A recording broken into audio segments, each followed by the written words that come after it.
Good afternoon. Welcome to the first Center for Pharmacoepidemiology Economic Research Health Outcome Seminar for this semester.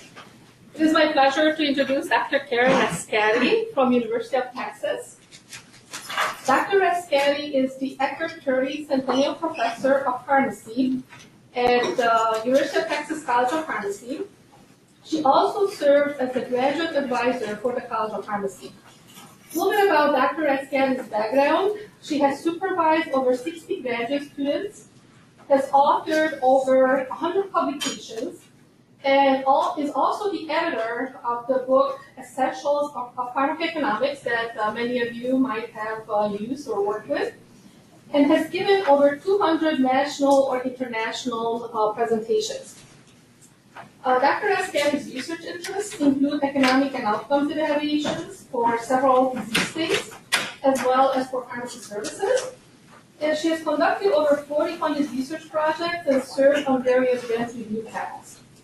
She's a fellow of the American Pharmacists Association, has served as president of the Rotary National Honor Society, and also on the board of directors for the board that many of you are members of, or you might be participating in leadership roles or committees, and also serves as assistant editor for the Journal of Managed Care and Specialty Pharmacy. So this is very good to know if you have manuscripts that you think might get that journal. Yeah, one student already told me it got rejected, and I told him, don't worry, read them as well. Okay, very good. So it is my pleasure to welcome Dr. Rascati. Thank you, Edith. Well, it's great to be in Chicago. I love Chicago as long as it's not winter, which it's just got so much to offer. Second City, you guys know why it's called Second City? Anybody know why? No? Built up after the fire. Well, there's two theories. One is after the big fire, it rose from the ashes. I know you guys are like the Phoenix, whatever fire.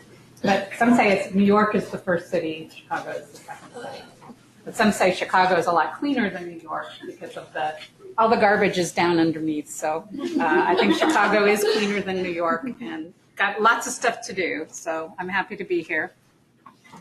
So I'm at the University of Texas. I've been there 32 years. I know it's hard to believe that I'm that old, but I am. And I have enjoyed going around and talking to other graduate students around the country. And so I was happy to be invited here. So when they said I could talk about anything I wanted, I said, well, most of my research has been on using retrospective databases. I'm too impatient to do prospective data, and I've done it on a lot of different disease states because it depends on what the disease state of interest, a clinician or a graduate student or a drug company or, let's say, Medicaid comes to me and says, we want to look at this project. Well, I know how to take their expertise on the disease state and help look at their data to tell them what the data says.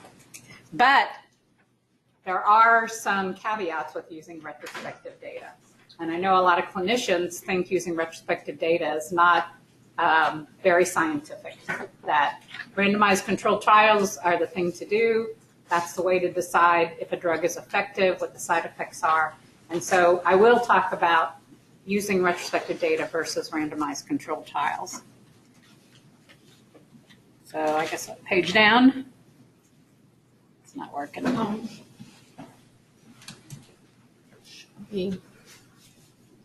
Oh, just this one. I did page down. Up and down. Okay. Arrow instead. So what I'm going to talk about is just the introduction, which I've already kind of talked about. Then I'm going to talk about 3 types of retrospective data. So you might have worked with some of these, but I'll talk about the advantages and disadvantages of electronic medical records, national survey data, and then insurance claims. And then I will compare using retrospective data to randomized controlled trials. So that's where the good, the bad, and the ugly part of the thing comes into play. So one is not better than the other, they're just all different. So first of all, again, we're going to talk about 3 different types of retrospective data. Electronic medical records, or some people call those electronic health records, EHR or EMR. One thing I noticed whenever you type in EHR, it changes it to HER, the automatic spell check. So I like EMR because it doesn't change it, but you can use either one. National Health Survey data and then insurance claims records. So electronic medical records, again, you can call it EMR or EHR. And these you might be familiar with. So health plans keep electronic health records. They used to be very hard. You'd have to go through their system and search for key terms, and it was very intensive. Now there's a more common data form that they use, and there's a couple large companies that help them with that, and now they can interact with each other somewhat. So, for example, I've worked with Baylor Scott and White Health Plan, which is in Temple, Texas, about an hour north of Boston, and they share it with other health plans. But it's not an easy process. When they first said, oh, we're in this network, and we can write a SAS program for our data, and then the other people in the network, you can run the SAS program with their data because all of our variables are the same. And I was like, that is wonderful, because sometimes the sample sizes are not that great. Or Temple, Texas is pretty rural, so it might not be generalizable. But then it was like you have to find a person at each other site that is interested in looking at the data, and you have to pay each site.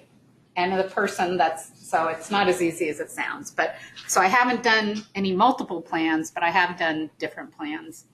The advantage of this is that it combines inpatient records, outpatient records, emergency room records, lab values, and you can actually go through, and that's one thing that's missing in a lot of the other data sets is what are the lab values, what's their blood pressure, what's their hemoglobin A1C, what's their, whatever they capture, although some diseases don't have lab measures, but at least if they do, you know the height, the weights, you can calculate BMI, things like that. So the advantages between that and other retrospective data is you do get a more complete picture of how they're going through the system. So if they're in that health plan, they're supposed to get all their services, inpatient, outpatient, from that same health plan. And in a place like Scott and White, where it is kind of a rural community, almost every plan, almost every provider is in the health plan.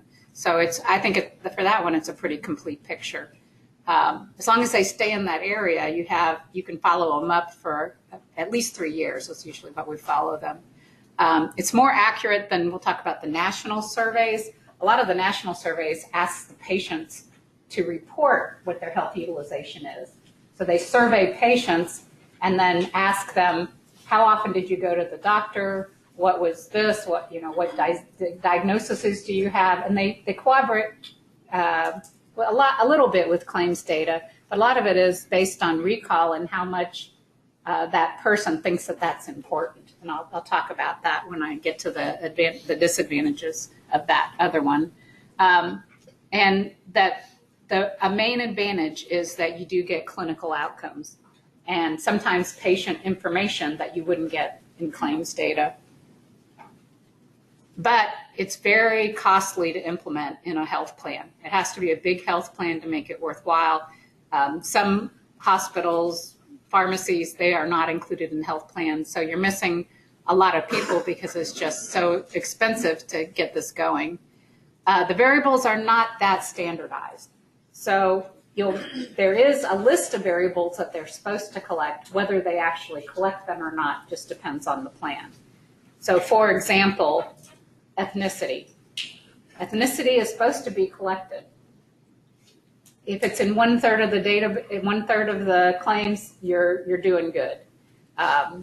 It might be the lab values. Sometimes they get put in there, sometimes they're not in there. And so there might be data that you want to know, but you're missing it because it's not always collected. Whereas with claims data, certain variables have to be collected for them to get reimbursed. There's not any mandatory variables that they have to collect for this. So an example of electronic medical records that I'm working on now, and all of these examples that I'm going to use, you'll notice that the graduate student is first author. So a lot of my couple hundred publications, I am not first author on probably 2/3 of them because my graduate students are. So my mission, as Suri asked what my mission was, I don't have a specific mission for I want to cure this disease state. It's I want to train people to be able to help. So this one, Sanket Shah, we're working on. It's funded by Amgen. They have a drug coming out that can help prevent migraines, and they wanted to know what happens in emergency rooms when people present with a migraine. And there's not much information about what happens in the emergency room. So claims data aren't going to give you that information. National health records aren't going to give you that information, what specifically happens. And so they wanted us to look, and we ended up using data from PCORI funded an organization that's based in Louisiana called ReachNet, and they've been collecting EHR or EMR data from a couple different health systems. Baylor Scott and White at the time had new lawyers and wouldn't let us use their data, so we had to go to ReachNet, and we got data from a health plan called Ochsner, which is very big in Louisiana. So being in Louisiana, you have a different makeup of the people that are in this plan than if I used Baylor Scott and White. We finally got Baylor Scott and White data, but we haven't looked at it yet. So it'll be interesting to compare and see Texas rural patients versus Louisiana patients.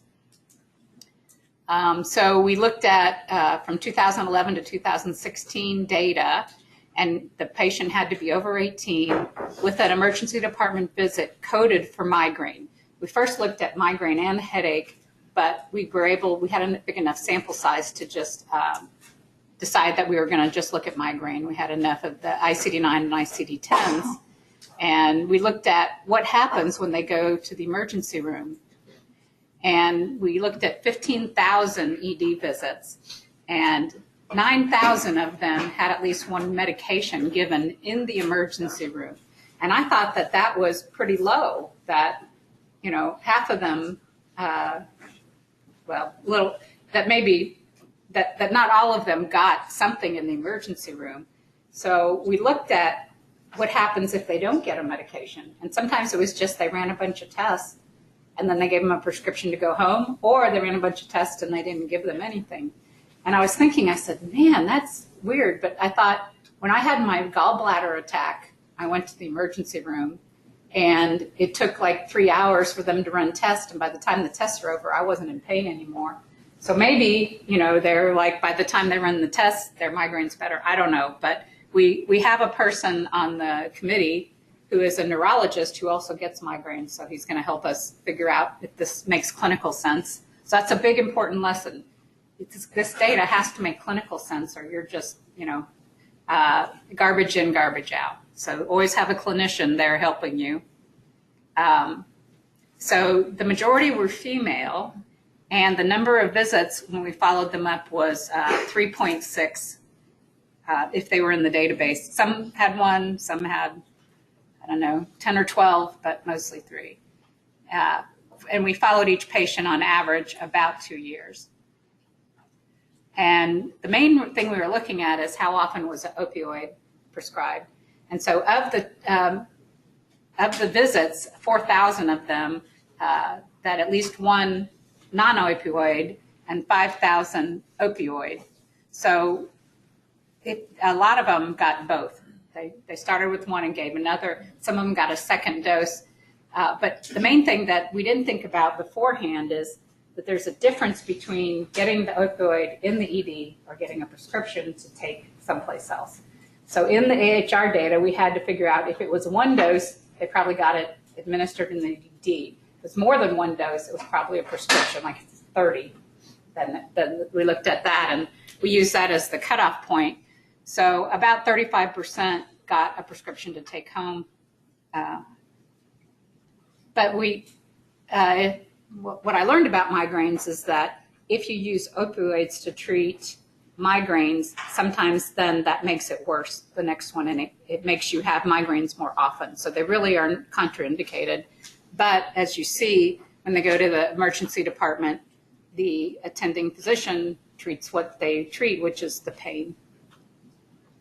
So then we looked at what the different classes were given. what type of opioids were given. We looked at the number of doses because there really wasn't much information on what actually happens. But a lot of limitations because we're using retrospective data. We know that they got a prescription. We don't know if they filled the prescription. We don't know if they took the prescription. We just know how many tablets or capsules or whatever was in the prescription. And if they went to emergency department that was not in the Ochsner health plan, we don't know that either. So usually if you're in a health plan, you go to your physician. You have to get pre-approved to go to the hospital that's covered under your plan. But for the emergency department, you don't always go to your health plan. You go to whichever is the closest emergency department. And we had only 4.5 years to follow them. So that even though they weren't really supposed to get opioids, that nearly half of them did, and that we're hoping to say maybe preventative medication is better. And then we're just now starting to look at what are the predictors of who would get an opioid. So as you might expect, what might be a predictor of getting an opioid in the ED? Severity of migraine. Okay, so maybe how often they have migraines? Previous ED visit for migraine? Or previous use of opioids. So also younger. So we're looking at, can we predict who's going to get prescribed this versus who is not? Okay, so that's electronic health records. Second type of retrospective data that I'm going to talk about is national health surveys. So some of you might have used this. Has anybody here used like MEPS? Okay, all right. So some of these are, oops, what's going on here? It's just somebody left. Okay, so there's, they're less expensive and easier to get, but there's advantages and disadvantages. So medical expenditure panel survey, the behavioral risk factor survey, surveillance system, national hospital discharge system, surveillance epidemiology, SEER for cancer. So this is national data that's collected that you can apply to get this data and use it. And the advantage is that it is highly detailed for whatever they collect. And it is often from both patients and providers, so you get information from both. Hopefully they correlate. And they are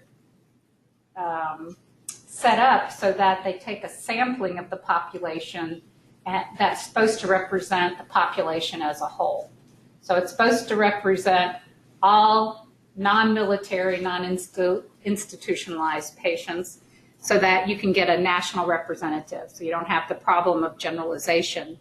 And that it does sometimes collect the health-related quality of life from the patient. So some of them have SF12 or EQ5D or some information that you would not get in claims. You usually don't get in the EHR either. You don't see much quality of life data. But the disadvantages is, again, a lot of variables are missing. If the patient didn't report it, if it wasn't an official diagnosis, it's not going to be on there. So sometimes, and I'll show you one we did with insomnia. Well, it said like less than 1% of the patients in MEPS have insomnia. And you know that that's not true, that it's a higher percentage, but it's not a top diagnosis that sends them to the doctor. It's kind of just a comorbidity.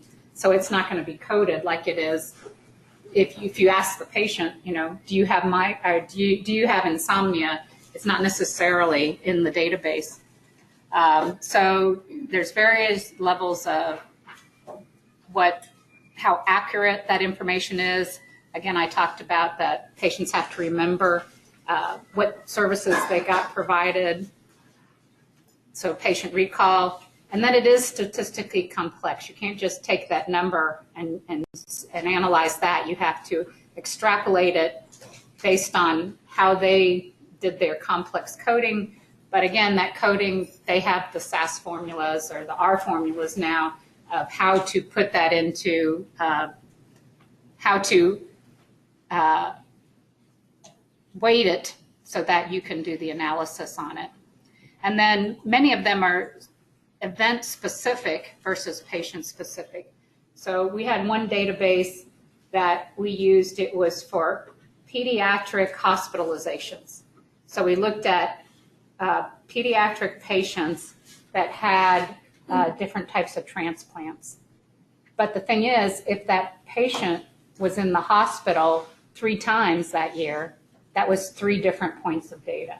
So it's not patient specific, it's event specific. So hospital discharge data is, we have this many hospital discharges. If you were discharged 5 times, that's 5 different data points you can't connect together. So that's, and so short-term follow-up and lag time. So by the time the national database people get the databases ready for you to use, there might be new treatments out on the market that are more important. So you have to wait until they get it all ready for you to use. So it's usually a few years lag time. So here's the one that we looked at, looking at insomnia using MEBS data, looking at health-related quality of life, because they had the SF-12 survey with insomnia. But as I mentioned, well, first of all, here's the weighting. So the number of actual patients and then the weight, how many patients this was supposed to represent. To me, this is just mind-blowing that they can say these 244 patients represent 2 million patients. But that's, you know, how they weight it so that it would cover the 300 million patients that are in the US.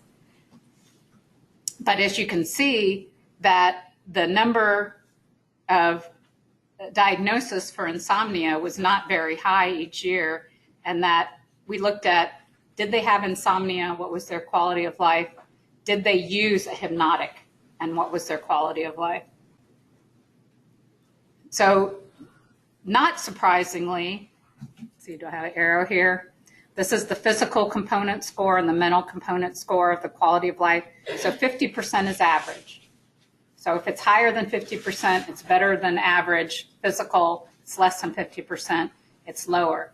So if they had no insomnia, they were pretty close to 50%. If they had insomnia, but look at the difference, 102,000 versus 1,000. But you can see it is 10 points, which is more than a standard deviation lower. So if you have insomnia, no, if you have a diagnosis, not if you have insomnia, if you have a diagnosis for insomnia in this database, your quality of life is lower.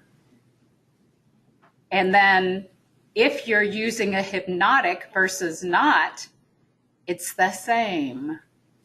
So that we had to think about, and that's not good for the drug companies that make the hypnotics. So we were kind of surprised at this. We looked all different ways, and it might be that those that just really have bad insomnia are the ones that take it, so their quality of life. So it's really hard to explain, but we did come up with a couple theories why that might be, is that the more severe you have, the more likely you are to use the insomnia medication. So maybe it was 35 before you took the insomnia medication. We don't know, because they don't have before and after. They don't even have doses. They just have, yes, I took this. So we don't know how often they take it or anything.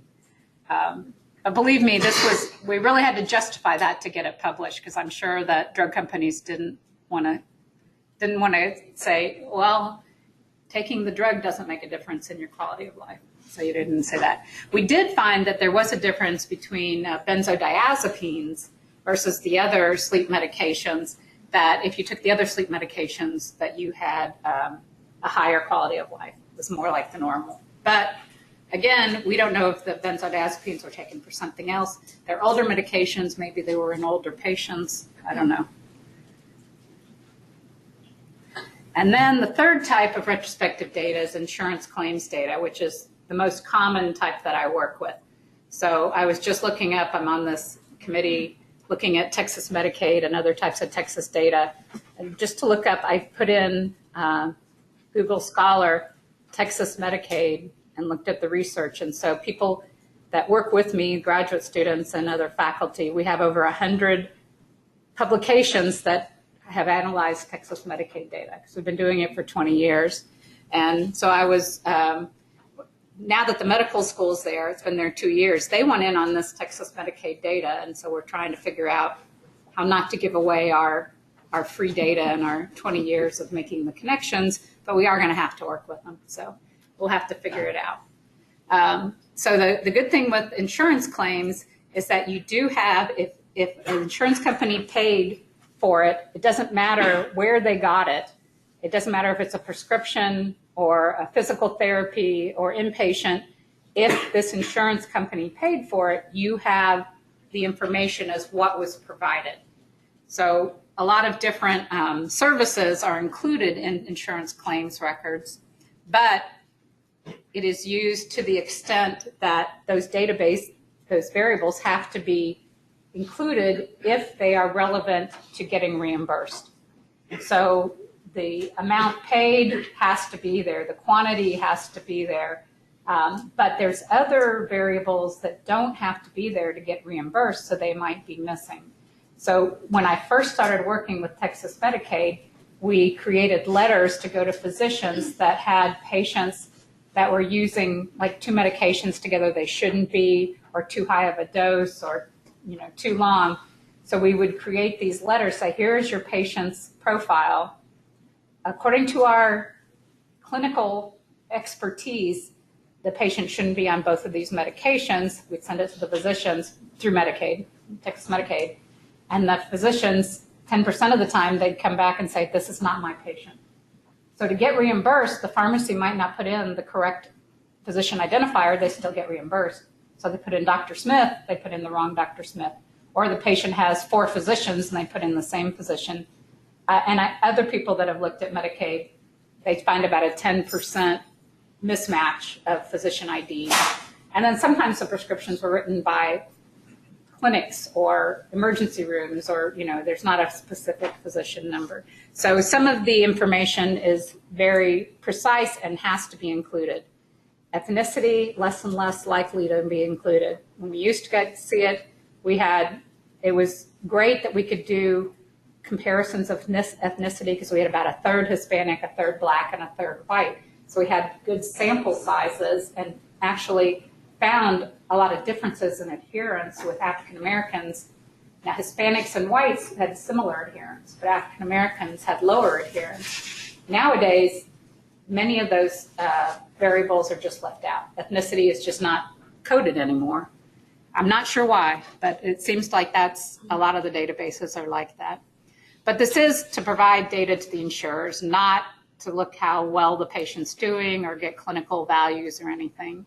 So the advantage is large numbers of patients. So Texas Medicaid has 4 million patients in it. So they fill about 5 million prescriptions a month. And so we get the data, 5 million prescriptions a month.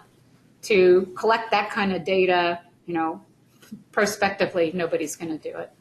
And it does have standard variables. So the variables that are collected, especially prescription variables, very standard. Claims, now ICD-9, ICD-10, hopefully not 100% valid, but at least that they're in there. So some variables are more reliable and more complete.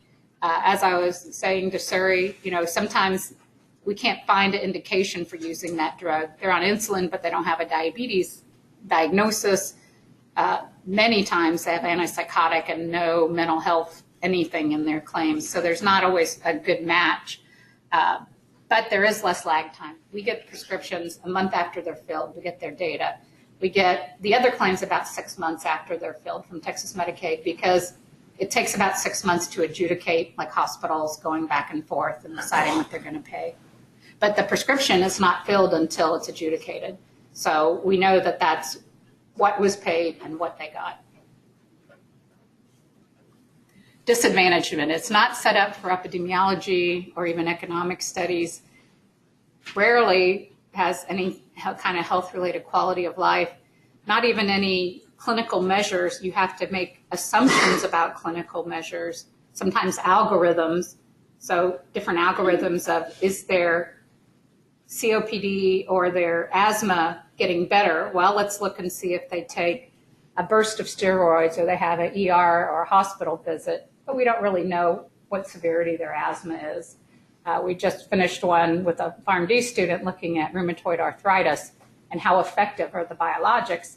And we had to use an algorithm provided by somebody else that says, okay, if they didn't increase the dose, they didn't add another biologic, if they were at least 80% adherent and didn't have more than one burst of steroids, then we're going to say that drug was effective. Well, it's the best we can do with this type of data because we don't really have how is your arthritis doing? How are you feeling? So it's really hard to differentiate severity. And then there's other covariates that aren't included, like are they obese? Do they smoke? Things like that. Do they work in a coal mine? We don't know. And then the eligibility changes. So with Medicaid, they are in there year to year. But if they start making money, they're off of Medicaid. They come back in, they get a new Medicaid number, so we don't know that that's the same person. If they're a child, we're more confident that they're going to stay in the system till they're 18. So once they're in the system as a child, usually they stay till they're 18. But then once they go to Medicare and they're eligible, we don't get Medicare claims.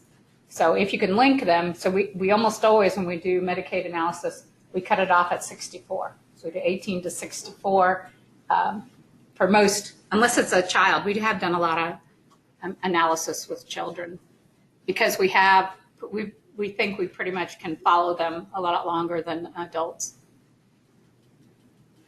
So for the examples, instead of giving one of our 100 Medicaid examples, I looked up what you're doing here at UIC and a lot of Truman examples. So and very similar methodology to what we use.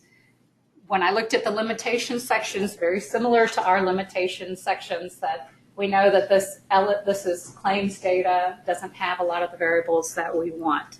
So I'm sure that some of you have been involved in these, so I won't bore you with that. But I will tell you that last year, ISPOR and ISB got together and said, there's a lot of retrospective claims manuscripts out there, articles, and some of them report what they're supposed to and some of them don't. So they convened a meeting and they decided that they were going to create a checklist so that if you're doing a retrospective data, you go through this checklist and make sure that this is included in your publications or your manuscripts. And then the editor of AMCP, Laura Happy, said, do you have any graduate students that might want to use this checklist and look at the JMCP articles and see if they meet these criteria? I said, I might be able to work that out.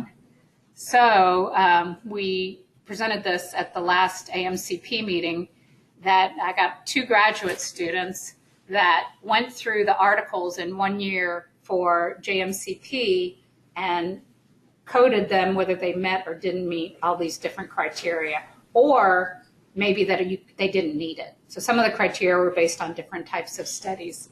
Well, it was very tedious, as anybody that's done going through articles and trying to look at. And probably the most tedious thing was there was 43 parameters. And that is a lot to look through a journal. Now, a lot of them were not applicable.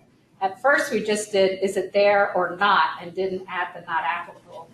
And Laura Happy said, no, we need not applicable, because if it's not applicable, it's not the same as it should have been there and not. So I had to go through.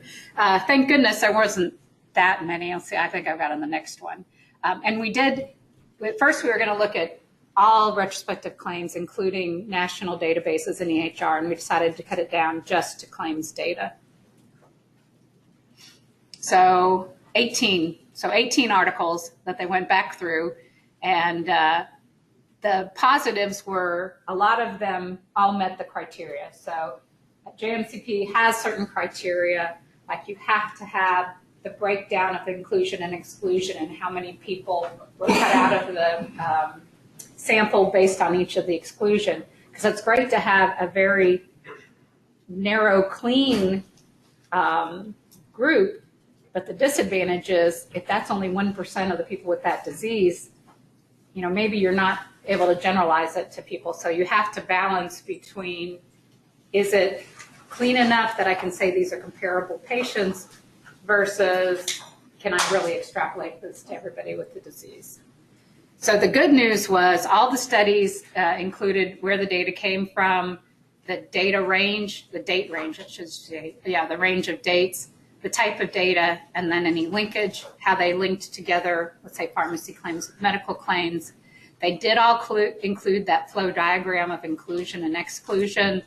If it was applicable, they had the washout or exposure, like did they not have any of these medications for a year before the index? And they described the covariates, when sampling was used, how they sampled it, but it was missing either some or all were missing some things that I'm not sure if that's asking too much for our manuscript, because you're limited on the number of tables, you're limited on the number of words, and they wanted, they asked for the study design. So when you take basic design, you know, and you'd say, okay, then this was randomized or this wasn't, and it's like, you know, they're all pretty much the same design, but they didn't have that. They wanted to include the date the data was extracted or the data was cleaned, because if you ask for data up to a certain day and then you do the same poll 3 months later, I guess you get a different answer, but nobody provided that, and I don't usually even know what the actual date of data extraction was. When you say, all of them said the main diagnosis these we're looking at is diabetes, 250.XX or whatever, but they did not say, all right, we cut out or we looked at these comorbidities. So they could have used the Charleston index or individual comorbidities that they put in the regression, and they didn't always list what the ICD-9s or ICD-10s for those comorbidities was. Sometimes we include that in the appendix, sometimes not. Especially sometimes we just reference where we got those ICD-9 or ICD-10 codes so people can go if they really want to know, which Charleston code did we use, go to this reference.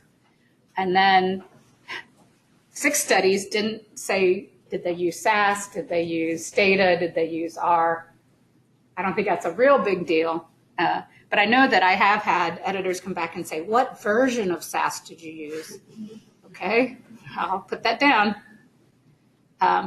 So we've talked about, make sure I don't go over too much. We've talked about retrospective data. Each 3 types have advantages and disadvantages. But the main question I want to address today is, what about what you learn in basic science, even in high school, is that randomized controlled trials are the gold standard. That if you're looking at data retrospectively, how do you know it's balanced design? How do you know that some patients are different than the other patients? Well, randomized controlled trials that are prospective supposedly take care of that. They decrease the probability that there's differences in the groups. And so for FDA studies, yes, you need randomized controlled trials. Can the drug work under these conditions? But more and more, we need to also look at what happens when they actually get out there on the market. So what's the advantages and disadvantages between randomized controlled trials and one of these 3 types, any of these 3 types of retrospective data? So the advantages to retrospective data is they're more real world. So as you probably know, adherence is not 100% in the real world. Maybe 50%, you know, maybe 80, 90% for AIDS patients. But in the clinical trials, it's 100% or they get dropped out of the study. It's like you have to be relatively healthy. You have to stop taking other drugs for this disease. You have to be 100% adherent. And we're going to follow you to make sure that you're 100% adherent. Well, that's not real world at all. And it has to be for that indication. So, you know, in real world, it's a lot messier. They take it for other indications. They have comorbidities. They take other medications. So looking at retrospective data, you can look at what happens to real patients, not guinea pig patients. Much larger sample sizes, much less expensive. Following 100 people in a randomized controlled trial is very expensive. Looking at 1 million patients in a retrospective trial is not that expensive. Depends on how much the data is, but you have a large sample size. It doesn't always make sure that that's accurate data, but it's large data. Less time, you don't have to wait for the enrollment and the follow-up, and that's probably why I like retrospective data. Students want to graduate within 4 or 5 years, and prospective trials, unless it's already going on, it's really hard to collect enough data. I've done a couple quality of life prospective studies, and just this, getting the sample size is so hard. We do have some of our faculty that do prospective, but that's their specialty, not mine. You can change the criteria and reanalyze. We do this a lot. If we say, again, you have to balance things as you go. You want to look at the data a certain way. You look at it and you say, oh, the sample size for Hispanics is not big enough, so we need to change it. Or what we did with one of the very first things that we looked at for the Drug Utilization Board for Texas Medicaid was if they were on 2 different antipsychotics, they wanted to send a letter to the physician to say, you shouldn't be on 2 different antipsychotics. Well, there was 10,000 patients on that. So then we changed it to 3 different antipsychotics. So sometimes sample size is too big or too small, and you need to change what the inclusion-exclusion criteria, and then you can do sensitivity analysis. So when you look at, let's say, persistence, you can use a 30-day gap, a 60-day gap, or a 90-day gap, and see if it changes your answer. Disadvantages. All right, selection bias. Who wants to explain what selection bias is? It's my graduate student. Ruthie does. Sure. Patients that are included in the study are systematically different than those that are not included in the study. Excellent, excellent. So those that can't hear it, I'll go back to where the microphone is for those on the phone, is that systematically there's differences between people that get drug A versus drug B. In a randomized controlled trial, there's not supposed to be differences, and usually there isn't. But when we looked at antipsychotics and development of diabetes, there was one drug that they thought there was a higher probability that people would get diabetes if they took this antipsychotic. But then that way it wasn't prescribed to people that were obese or already pre-diabetic. So, there was selection bias there. Incomplete data, we already talked about that when you're doing a prospective trial, you collect the variables that are important. When you're looking retrospective, you might want those variables. It doesn't mean that they're included or complete. Selection bias. I can't stress this enough. This is the main reason that clinicians and other scientists don't really want to believe retrospective data, and I can understand that. Clinical outcomes many times are missing, selection bias, and then miscoding. So I said that there's people on insulin with no diabetes. The coding is an art in of itself, and there are people that their job is coding to get the most reimbursement. So they might have 4 or 5 diagnoses. They pick the coding that's most important to get the reimbursement. So we don't know for sure how accurate that is. And just overall general problems with retrospective data. I just got some data from a large national database, and I found that some of the information was exactly the same except for the ID, and then some of them had missing in some column or not. And I was like, I had to go back and say, what's going on here? This is the same patient. Oh yeah, we got it from 2 different sources, and one source had some of the data and one source had the other. So I was like, well, you need to tell me that these are the same, so you need to recode. So that still does happen. Missing data, we've talked about. Out of range data. What do you do if you get retrospective data that says that they had a prescription for 100 tablets and it's a 1-day supply? Or it's 3 tablets and it costs $50,000. Now hospitalizations can get up to there, but drugs, usually you can tell if they're supposed to be that expensive. So sometimes when you look at it, hopefully it's a very small percentage, but you do have to go through and clean it and make sure that it makes sense. And then change in variable. There are some algorithms now that can look at both ICD-9 and ICD-10, but there's not 100% overlap between ICD-9 and ICD-10, so that gets kind of confusing. Although I love ICD-10 a lot better. It's much clearer.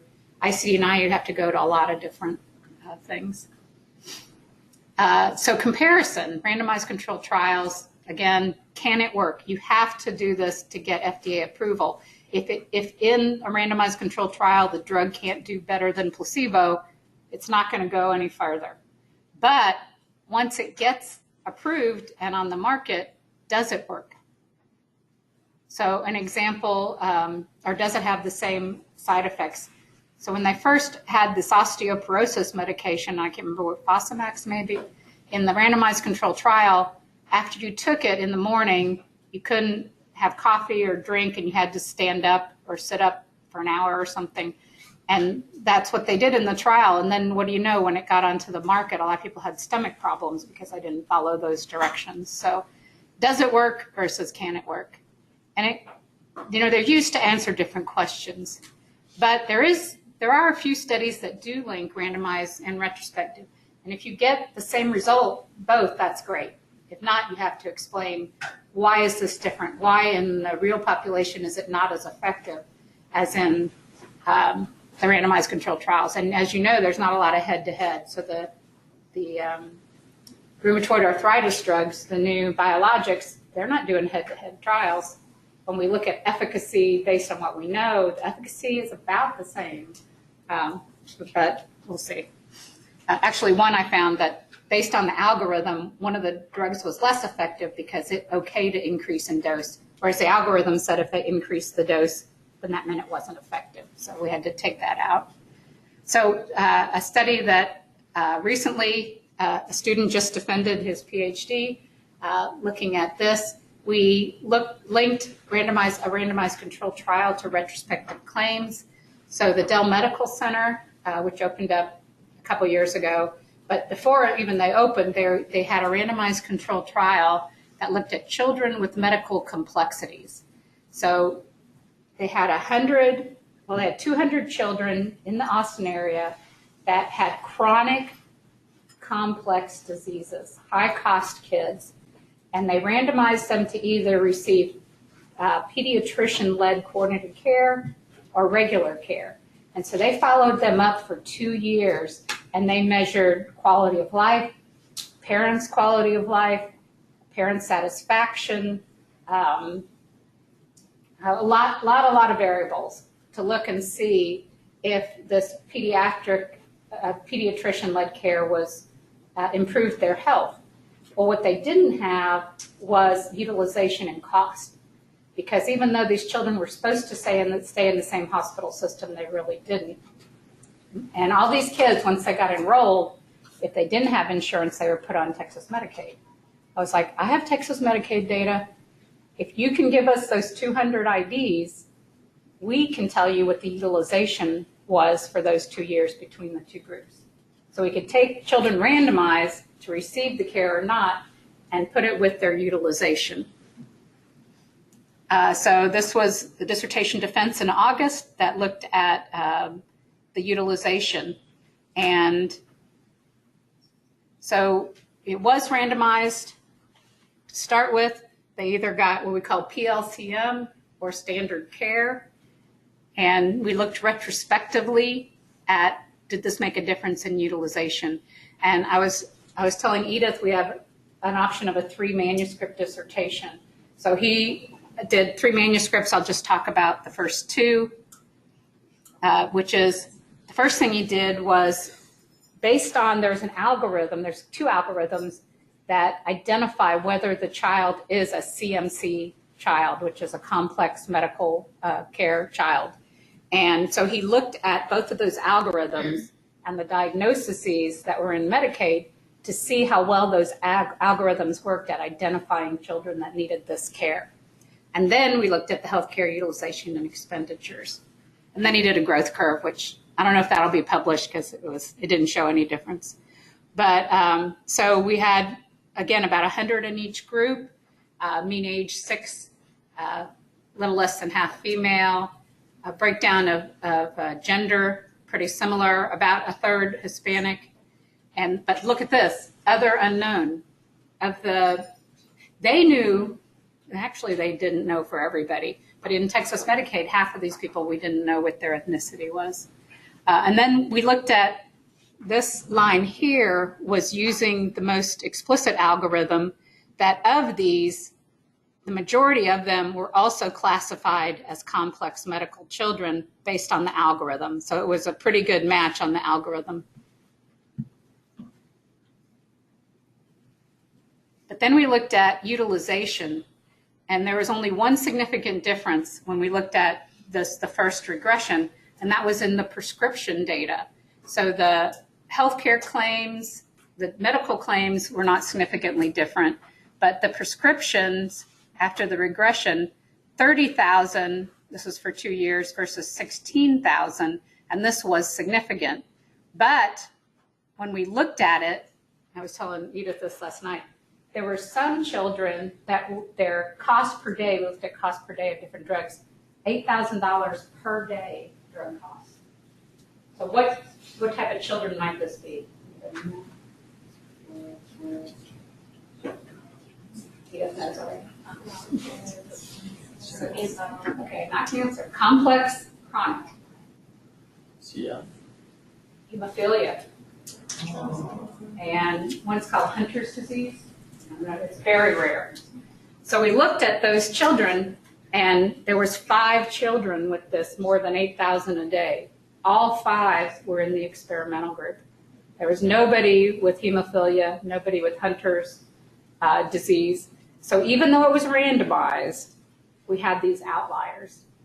So if we take out the outliers, then there was no difference in any of these costs, which, was good to them because even though they could show that it was an improvement in health, they want to know at what cost. If we have to spend more money on prescriptions to get better health, then we have to decide how much more we would spend. So after we did took out those 5 patients, then there wasn't a difference.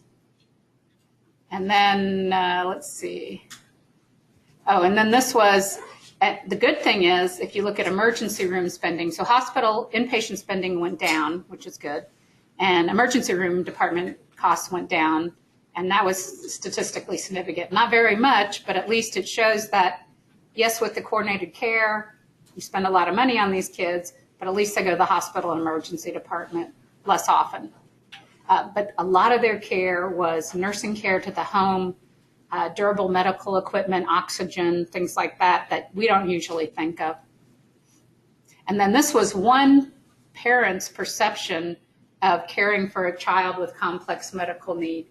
And we're only looking at this medical stuff. But the school stuff, the community, legal support, support groups, all this comes into play into how you care for these kids. So we realize we're only looking at a small portion. So I went through the introduction. I looked at the 3 types of retrospective claims, and I compared retrospective to randomized controlled, showed you when you link those together, but they say for speakers, you can only really get across 3 main points. So my 3 main points.